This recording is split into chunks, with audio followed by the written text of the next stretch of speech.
మా ఆయనకి అన్నం పెట్టకపోతే తిడతాడండి. మా పిల్లలు అమ్మో ఇబ్బంది అవుతారండి. ఏం చేయడానికి? పనికి మాల కబుర్లు చెప్పినాడు మీ ఆయన తిట్టడా? మెచ్చుకుంటాడా? ఏమండి, గంటల తరబడి రోడ్లు అమ్మట ఇళ్ళమ్మట తిరిగితే ఎవరు ఏమనరా? పిల్లలు వాళ్ళు ఇష్టానుసారంగా వాళ్ళు ఆడుకుని వచ్చేదాకా, ఈలోపు టీవీలో వచ్చే ప్రతి సీరియల్ చూసేదాకా అలా ముద్ద పెట్టకుండా కూర్చుని వాళ్ళు ప్రశాంతంగా ఉంటారు కదా. ఒక మందిరానికి దేవుని సన్నిధికి వచ్చే టయానికే ఏం లేదు, ఒక పావుగంట ఆలస్యమైతే వాక్యానికి ఏందా ఇంతసేపు, అదే ఒక అరగంటలో ముగిస్తే ఏందా ఇంత తొందర. గమనించండి, ప్రతిదానికి క్వశ్చన్ మార్క్ వేసే జీవితంలో దేవునికి సన్నిధిలో రాబో దినాల్లో ఎలా ఉంటున్నాయి అంటే, ఈ దినమున దేవుని మాటను అలక్ష్యం చేసి, దేవుని మాటను పక్కన పడేసి, దేవుని మాటను పెడచెవున పడేసి, లెక్క లేనిదనంగా దేవుని మాట వైపు మనసు పెట్టకుండా నీ ఇష్టానుసారమైన ఆలోచనలతో వేళ నువ్వు బ్రతుకుతుంటే జాగ్రత్త. ఆ దినాలు బహుభయంకరంగా ఉంటాయి. ఈరోజు రక్షణ పొందమంటే చాలామందికి నిర్లక్ష్యం చేస్తూ ఉన్నారు. బాప్తిసం తీసుకోవడం అంటే అదేదో భయంకరమైన తప్పు చేసినట్టు ఫీల్ అయిపోతున్నారు. ఒకవేళ బాప్తిసం తీసుకుంటే అదేదో భయంకరమైన నరకంలోకి వెళ్ళిపోతున్నట్టు ఫీల్ అయిపోతున్నారు. ఇప్పుడు దీని బిడ్డలారా, రక్షణ పొందటం అంటే ఏంటో తెలుసా? నిన్నటి కాలం ముందు రాత్రి వర్షం పడుతుందని రాలేకపోయాను. అయితే ఆఫీసులో కొంతమంది సేవకులతో కలిసి మాట్లాడుతా, వారితో కలిసి కొన్ని విషయాలు పంచుకుంటా ఉన్నాను. మాట్లాడేటప్పుడు ఒక విషయాన్ని పంచుకున్నాను వారితో. నేటి కాలం ముందు చాలామంది జీవితాలు ఎలా ఉంటాయి అంటే, సమయము దేవుని కోసం కేటాయించడం, దేవుడే వీరి కోసం సమయాన్ని కేటాయించుకోవాలి. మనిషి కేటాయించుకోడు. రోజుకి ఇంత సమయం అని నువ్వు దేవుని కోసం కేటాయించుకొని నువ్వు పనిని ప్రారంభించు. నీ జీవితం ఎంత హ్యాపీగా ఉంచుతాడు దేవుడు చూడు. 24 గంటల్లో దేవుని కోసం ఒక సమయం నువ్వు కేటాయించుకో. ఈ సమయం నా దేవునిది, ఈ సమయం నా దేవుని కొరకే అని ఒక సమయం, నీ సమయాన్ని దేవుని కోసం కేటాయించుకుని నడుచుకు చూడు. ఆ టైము దేవునికి ఇచ్చి చూడు. 2 రోజులు, 3 రోజులు, 4 రోజులు అక్కడ సందర్భాలు వస్తే, సమస్యలు వస్తే, ఇబ్బందులు అయినాను సరే, నా దేవుని కోసం ఈ సమయాన్ని ఇచ్చాను కనుక నా దేవునికి వాడాలి ఈ సమయాన్ని అని చెప్పి ఆయన కోసం ఆ సమయాన్ని కేటాయించు. నీకంటే ముందు అక్కడికి వచ్చి కూర్చుంటాడు దేవుడు. నా లైఫ్లో అది ఒక ఎక్స్పీరియన్స్, నేను అనుభవించున్నాను. అది బైబిల్ ట్రైనింగ్ చేస్తున్నప్పుడు 2002వ సంవత్సరం, 2003వ సంవత్సరం బైబిల్ ట్రైనింగ్ చేస్తున్న టైంలో సాయంత్రము మాకు 4 గంటలకు కాలేజీ అయిపోతుంది. 4:30 కల్లా ఇంటికి వెళ్ళిపోయి ఒక హాఫ్ అన్ అవర్ బాత్ చేసుకుని, ఆ తదుపరి అవుటర్స్కి ఏదన్నా షాప్ కానీ ఎక్కడికైనా వెళ్ళి రావడానికి 6 గంటల వరకు సమయం ఇస్తాడు, 6:30 వరకు. ఈలోపు నేను ఏం చేస్తానంటే, మినిమం హాఫ్ అన్ అవర్ లేక 1 అవర్, ఒక హాఫ్ అన్ అవర్ అన్నా లేకుండా 1 అవర్ అన్నా, ఒక కార్నర్ ఉండిద్ది ప్రహరీ గోడ. ఆ ప్రహరీ గోడలో కార్నర్ బిట్టు ఆడికి వెళ్ళిపోయి ఒక రౌండ్ గీసుకున్నా. ఆ రౌండ్ గీసుకుని ఆడికి వెళ్ళిపోయి ఆ టయానికి మోకరించి 2 చేతులు ఆ గోడ మీద ఇలా పెట్టి ప్రార్థన చేసేవాడిని మోకరించి. ఒక రోజున నేను దగ్గర ఒక పావు గంట 2 నిమిషాలు ఆలస్యంగా వెళ్ళాను. ఆడికి మోకరించంగా ఒక స్వరం వినబడుతుంది నాకు, నా కుమారుడా ఎందుకింత ఆలస్యమైందని. నాకేం అర్థం కాల. మరలా మోకరించి ఆలోచిస్తూ ఉన్నా, నా కుమారుడా నీతోనే ఎందుకింత ఆలస్యమైంది అని అన్నాడు. ప్రభా నీవేనా అన్న సందేహంతో. నేనే నా కుమారుడా, నీకంటే ముందుగా ఎప్పుడు వస్తావా ఎడకని ఎదురు చూస్తూ ఉన్నా నీ దగ్గరకు వచ్చి. ఒక సమయాన్ని దేవుని కేటాయించు, నువ్వు చూడు, ఆ సమయం నువ్వు ఫాలో చేయి, నీకంటే ముందు అక్కడికి ప్రభు వచ్చి కూర్చుంటాడు. ఎప్పుడు ఈ ప్లేస్లో కూర్చుని నా కుమారుడు, ఎప్పుడు ఈ ప్లేస్లో కూర్చొని ప్రార్థించిన కుమార్తె ఎప్పుడు వచ్చిందా, ఆమె ఏం మొరపెట్టబోతుందా, అతను ఏం చెప్పబోతున్నాడా, నాకు ఏ విజ్ఞాపన చేయబోతున్నాడా, వారి ప్రార్థనని ఆలకించి వారికి ప్రతిఫలం ఇవ్వాలని నీకంటే ముందు ఆసక్తి కలిగి ఆ ప్రదేశానికి వస్తాడు దేవుడు. అందుకని బైబిల్ లేఖన గ్రంథంలో ఏమని రాయబడం తెలుసా? ఈ మందిరమునందు చేయబడుతున్న ప్రార్థన మీద ఆయన కనుదృష్టి. కారణం ఏంటి తెలుసా? దేవుని కోసము నిర్ణయించబడిన ఈ ప్రదేశం ముందు దేవుడు తన మహిమని ఇక్కడ ఉంచబోతున్నాడు. తన మహిమను ఇక్కడ ఉంచబోతున్నాడు. అందుకని తన మహిమను ఇక్కడ ఉంచబోతున్నాడు కనుక ఆయన ఎదురు చూస్తూ ఉంటాడు. కనుక నా ప్రియ సహోదరి సహోదరులారా, నిర్లక్ష్యం చెయ్యొద్దు. తినటానికి నిర్లక్ష్యం చేయి, తప్పులేదు. ఏదైనా పనికి నిర్లక్ష్యం చేయి, తప్పులేదు. ఊరికి వెళ్ళడానికి నిర్లక్ష్యం చేయి, తప్పులేదు. ఏదైనా ప్రోగ్రామ్కి వెళ్ళడానికి నిర్లక్ష్యం చేయి, తప్పులేదు. ఏదైనా ఫంక్షన్కి వెళ్ళడానికి నిర్లక్ష్యం చేయి, తప్పులేదు. కానీ దేవుని సన్నిధిని నిర్లక్ష్యం చేసావా, వాటికంటే ఇది మహా ఇబ్బందికరమైంది. అర్థమైందా? ఈ రోజున ఫంక్షన్ అంటే నిర్లక్ష్యం లేదు. 3 రోజుల ముందే ప్రిపరేషన్ స్టార్ట్ అవుతుంది. ఆదివారం పూట ఆరాధన అంటే, ఒకవేళ మీటింగ్స్ 3 రోజులు మీటింగ్స్ అంటే, పాస్టర్ గారు ఆరాధన అయిపోయి వాక్యం చెప్పేటప్పుడు వెళ్ళొచ్చులే, అబ్బా ఏముంది మనం వెళ్ళా అటు చేసే పాట ఏందంట, అటు చేసే పని ఏంది కాసేపు కూర్చుంటామేగా. కూర్చోవడం అని ఎవరన్నారు? వచ్చి గుంజ పట్టుకుంటే సరిపోయేదిగా. మనోడు తెలివిగల వాళ్ళు, ఎక్కడ వెళ్ళినప్పుడల్లా వాడుతుంటా. అప్పుడప్పుడు బాబీ కూడా వాడుతున్నాడు ఈ మధ్యన. మీటింగ్కి చెప్పానుగా, కరేపాకు ఎత్తుగా చాలు పని చేసినట్టు అని. అర్థమైందా? వంట చేసేటప్పుడు ఏమైతే కరేపాకు వేసిన పని చేసినట్టనని. కనుక అలా పనులు చేయమాకండి. వచ్చి అక్కడికి వచ్చి నిలబడి ఏదో ఒక పని, అప్పుడు నలుగురికి ఎలా కనబడింది తెలుసా? చాలా నిండుగా కనబడింది. ఒక రోజున ప్రభువుని నమ్ముకున్న కుటుంబము వారు, తల్లిగారు ప్రభువునందు కాలం చేసింది. కొన్ని సంవత్సరాల తర్వాత కాలం చేస్తే వాళ్ళందరూ భయంకరమైన ఇబ్బందికరమైన పరిస్థితి. ప్రార్థన పూర్వకంగా తీసుకెళ్తామంటే ఊరుకోరు వాళ్ళు, చేద్దామంటే. ఆ తల్లి ఏమో 40 రోజులు ఉపవాసం ఉండి చనిపోయింది. నేను ప్రార్థన పూర్వకంగా నా జీవితం గడపాలి, అలాగే ఉంటాను, నా భూస్థాపన కూడా అలాగే జరగాలని. ఆ టైంలో ఏం చేయాలో నాకు అర్థం కావట్లా. ఆలోచన వచ్చింది. వెంటనే అయితే దగ్గరికి బ్యాచ్కి ఫోన్ చేశారే, ఎక్కడున్నారు, 10 మంది ఇక్కడికి వచ్చేసేయండి రా అన్న. 10 మంది ఇక్కడికి వచ్చేసేయండి రా అబ్బాయి అని ఫోన్ చేశా.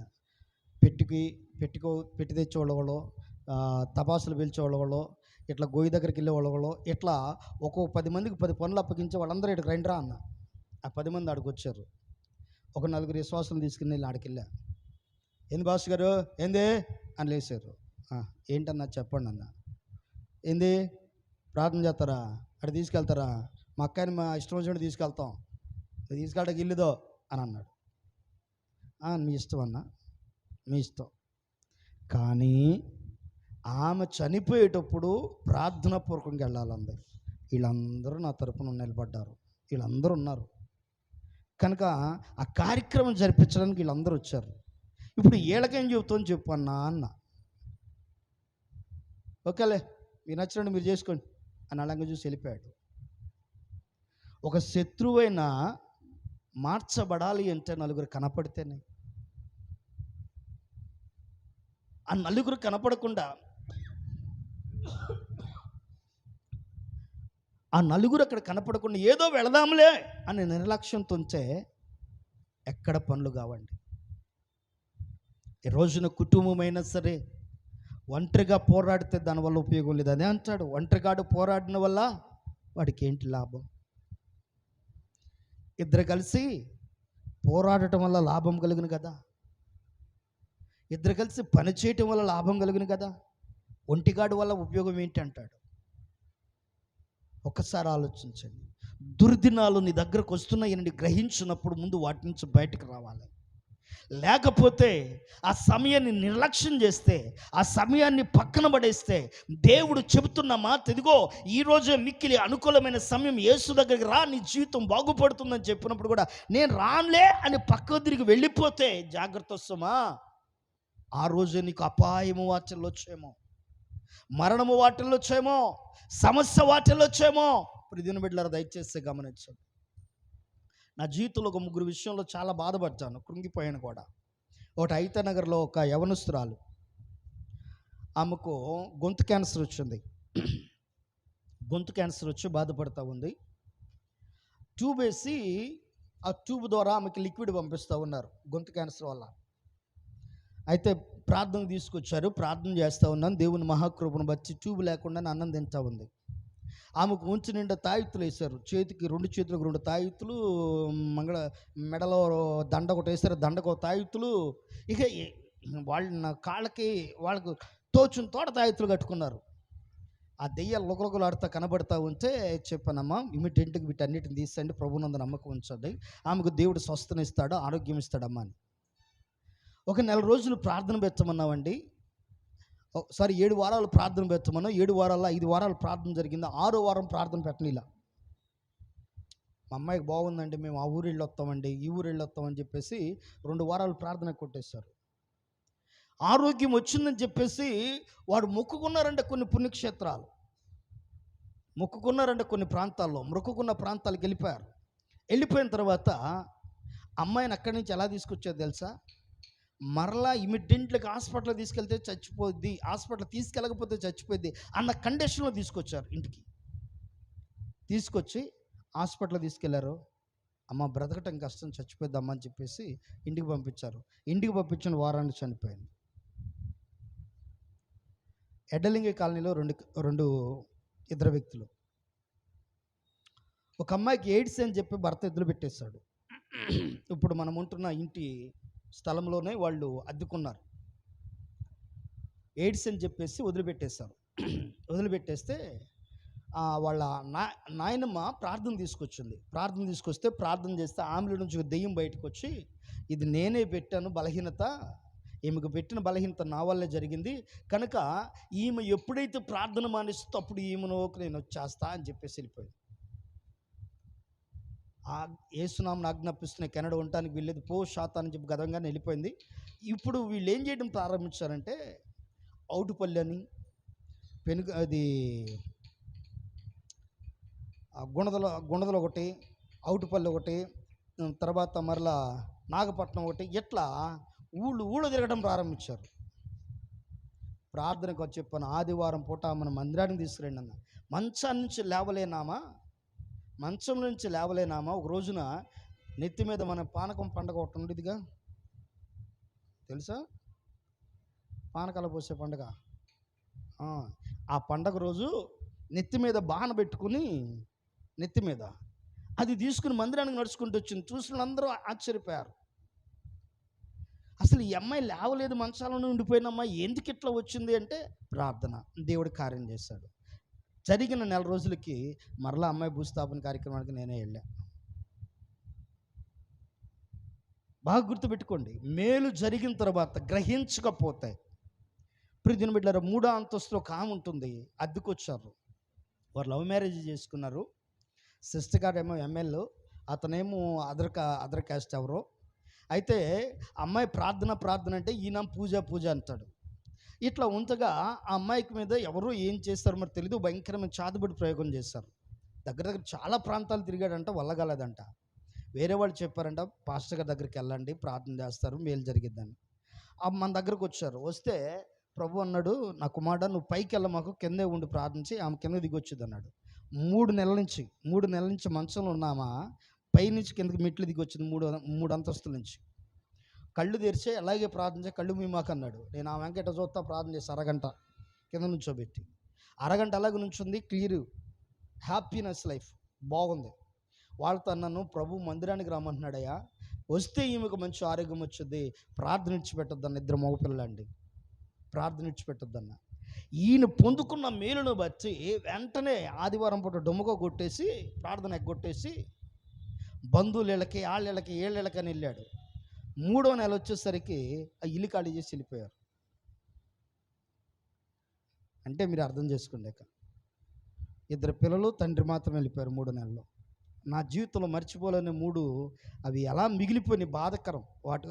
వాళ్ళ తలపోసుకుంటూ ఎక్కువ శాతం ప్రార్థన చేస్తూ ఉంటా. ఇలాంటి పరిస్థితి ఇంక ఎన్నడూ నా ఆత్మీయ లేని బిడ్డలకు, నా దగ్గరికి నువ్వు పంపించిన వాళ్ళు ఎవరి జీవితాలు కలగకూడదు ప్రభు అని ప్రార్థన చేస్తా. ఎందుకంటే అపాయం ఎటు నుంచి నీ దగ్గరకు వచ్చేదో తెలియదు. దుర్దినం ఎప్పుడు నీ మీదకి అటాక్ చేసిందో తెలియదు. అది అటాక్ చేయకమునిపే, అది నీ దగ్గరకు రాకమునిపే నువ్వేం చేయాలంట? స్మరణకు తెచ్చుకోవాలంట సృష్టికర్తను. ఎందుకంటే ఒకవేళ ఈ సమయమంతా పోయిన తర్వాత మీరు చదవండి, ఆమోసు గ్రంథంలోనే 8వ అధ్యాయంలో ప్రియమైన బిడ్డలారా 12వ వచనాన్ని మీరు చూసినట్లయితే, 12వ వచనం, కాబట్టి జనులు యెహోవా మాట వెతుకుటకై ఈ సముద్రము నుండి ఆ స- ఆ సముద్రం వరకు ఉత్తర దిక్కు నుండి తూర్పు దిక్కునకును సంచరించుదురు కానీ అది వారికి దొరకదు. ఏం చేయదంట? ఈరోజు దేవుడు నీకు ఇచ్చిన సమయం అయ్యా. ఈ సమయం పోయిన తర్వాత మరలా నీకు సమయం రావాలంటే రాదు. ఈరోజు దేవుడు సేవకుని ద్వారా నిన్ను మాట్లాడి పిలిచాడు. ఎందుకు పిలిచాడో, ఈరోజు నిన్ను ప్రేమించి, ఒకవేళ సహోదరి అయ్యా మందిరానికి రా అని చెప్పింది, ఒకవేళ నీ భార్యనే చెప్పింది మందిరానికి రమ్మని, నీ భర్తే చెప్పాడు మా మందిరానికి రమ్మని, నీ బిడ్డలే చెప్పారు మమ్మీ డాడీ మందిరానికి వెళ్దాం రండి డాడీ అని.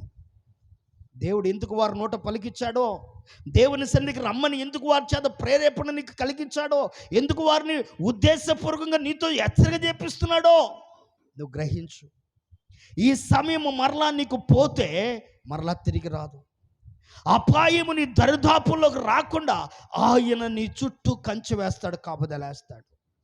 ఏబు ఎప్పుడైతే పరిపూర్ణంగా దేవుని వైపు మనసు పెట్టాడో, ఏబు దేవుని వైపు ఎప్పుడైతే ఆనుకున్నాడో, ఏబు ఎప్పుడైతే దేవుని కొరకు సాక్రిఫైస్ చేసుకుని తనకు తానుగా పాపాన్ని అసహించుకుని దేవుని కోసమే జీవితాన్ని సమర్పించుకుని దేవుని కోసం నిలబడ్డాడో, ఏబు ఇంటి చుట్టూ దేవుడు కంచె వేయడం ప్రారంభించాడు.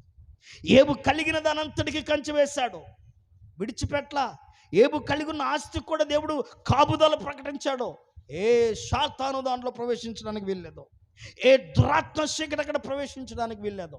దేవుని బిడ్డలారా దయచేసి గమనించండి. పోయిన వారం మా జీవితంలో ఒక సంఘటన జరిగింది. మూడోసారి అనుభవం నాకు అది.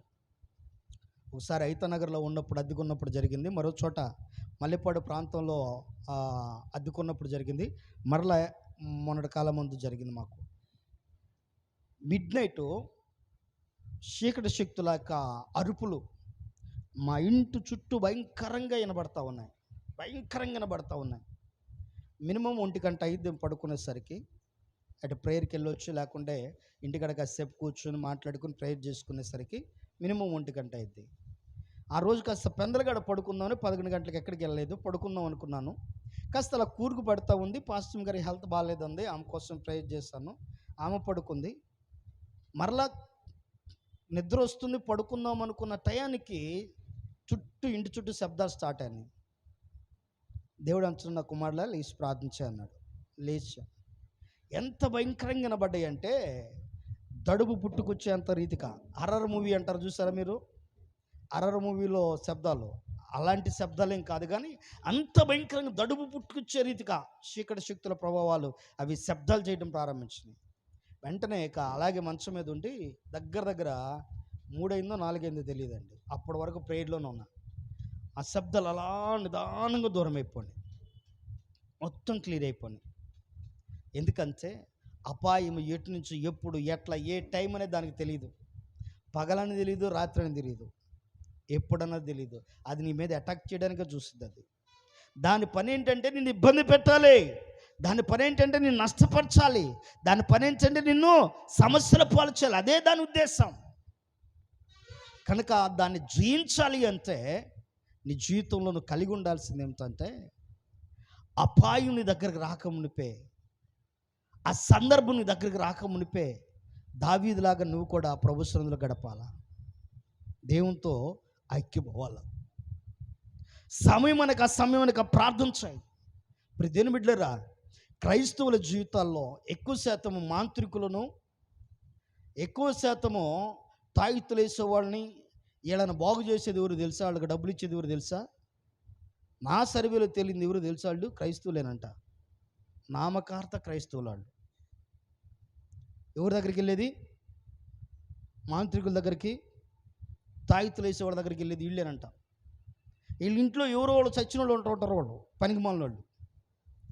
వీళ్ళకి ఈ పనికిమాలిన బుద్ధి అని తెలుసా?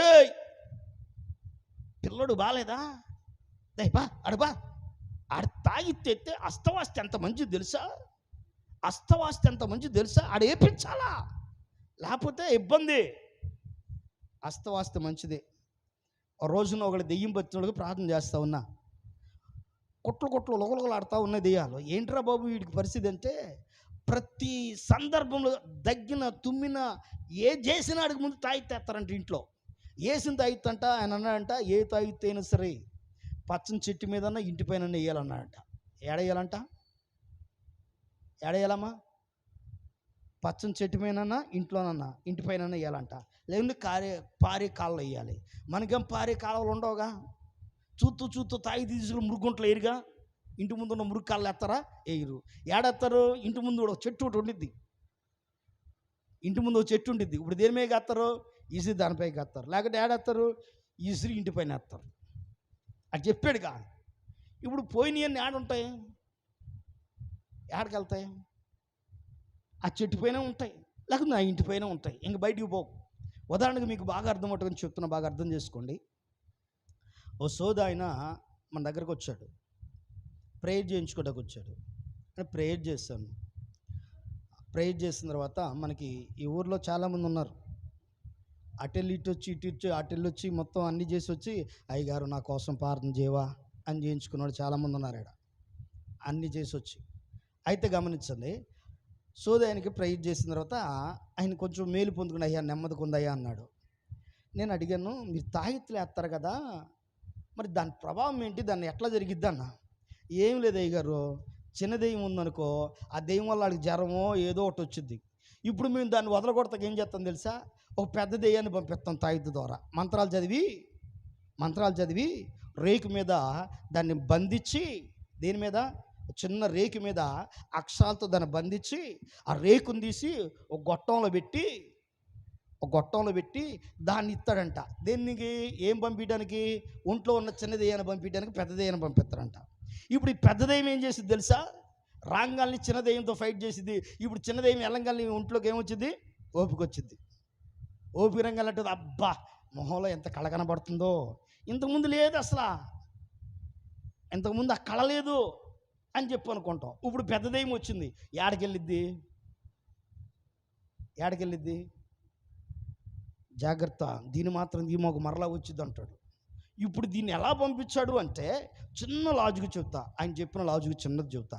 ఎలా పంపిస్తాడంటే, కొద్ది కాలానికి ఇది వాడి మీద మళ్ళీ ఎఫెక్ట్ అయ్యి సమస్య రేపేదోడు పంపిస్తాడంట. కొద్ది కాలానికి ఇది ఏం చేయాలి? వాడిని ఇబ్బంది పెట్టాలా. ఇబ్బంది పెట్టినప్పుడు వీడు మళ్ళీ ఎక్కడికి వెళ్ళాలా? ఆడి దగ్గరికి వెళ్ళాలా. ఎందుకంటే అక్కడ జీవనోపాధి సంపాదించుకోవాలి కదా, మళ్ళీ అక్కడికే వెళ్ళాలా. కనుక గమనించండి, ఇలాంటి సందర్భాలు వాళ్ళు కల్పించుకుంటున్న వారి దగ్గరికి వెళ్ళి జోబులో డబ్బులు పోసి వస్తున్నారు వాళ్ళకి.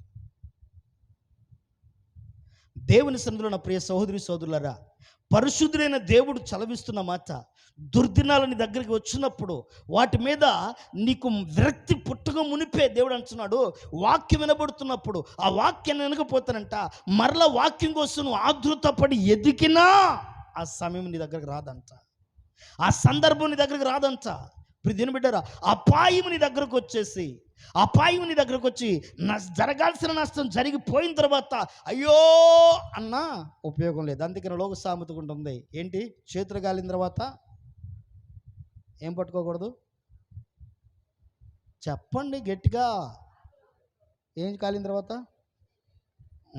చేతులు కాలిన తర్వాత ఏం పట్టుకోకూడదు? ఆకులు పట్టుకోకూడదు.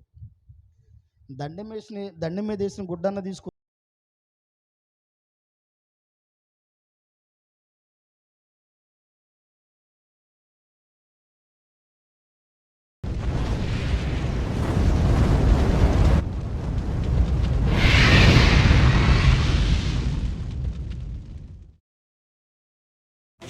Happy New Year, I wish you Happy New Year, wish you Happy New Year, I wish you Happy New Year.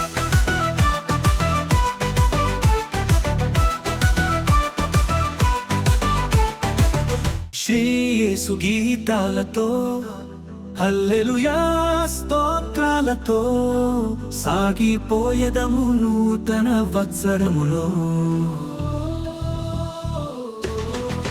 Shri యేసు గీతాలతో, హల్లెలూయా స్తోత్రాలతో సాగిపోయేదము నూతన వత్సరములో. Wish you Happy New Year, I wish you Happy New Year, wish you Happy New Year, I wish you Happy New Year. Shri యేసు గీతాలతో, హల్లెలూయా స్తోత్రాలతో సాగిపోయేదము నూతన వత్సరములో.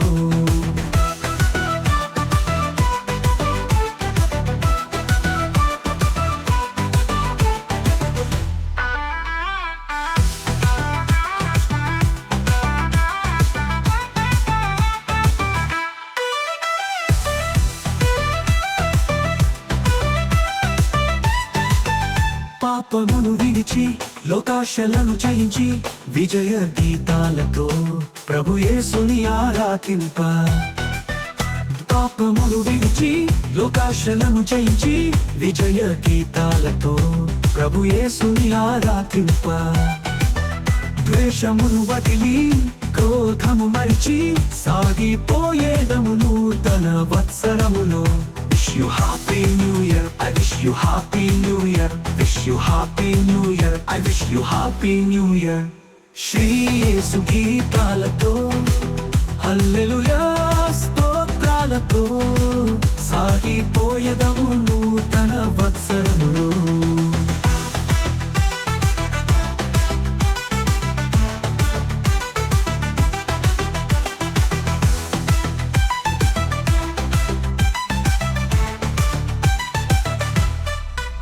సాతానును ఎదిరించి శాశ్వత జీవముకై రక్షణ వస్త్రము ధరించి జీవవాక్యము చేత పట్టి.